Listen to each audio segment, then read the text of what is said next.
history of the White Lady, the legend of the White Lady in Helper, Utah is so prolific that they actually have a coffee named after her at the coffee shop. And everyone you talk to knows about her in this town.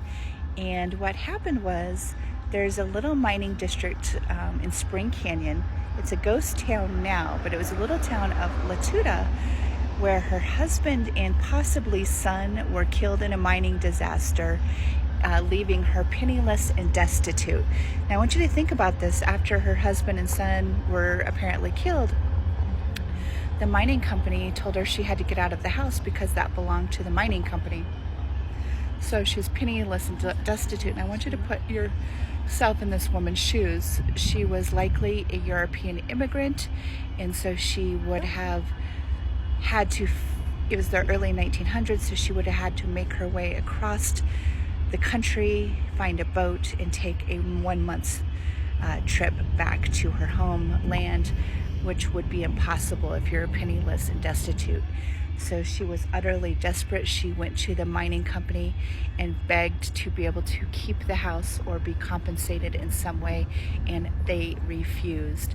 She then went down, according to the legend, to the river or the stream and drowned her infant child, and then went back to the mining office and strung up a rope and hung herself. She wanted to make a point and get that across. And what bad publicity for the mining company. But that is the legend of the White Lady.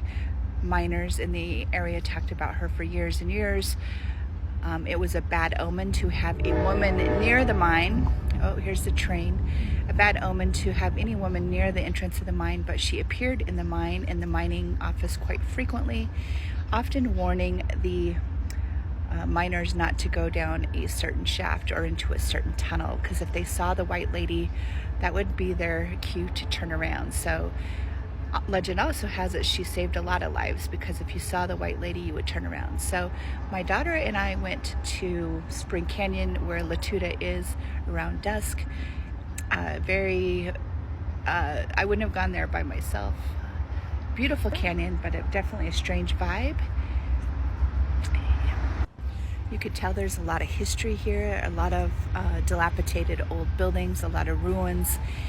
And the museum is closed today, but they have a manuscript in the works of the White Lady, so I'm definitely going to keep my eye out for that. It looks like someone did a lot of research on her, and if you ever feel brave and want to go down Spring Canyon at dusk or on a full moon to see the White Lady, I would highly recommend that adventure.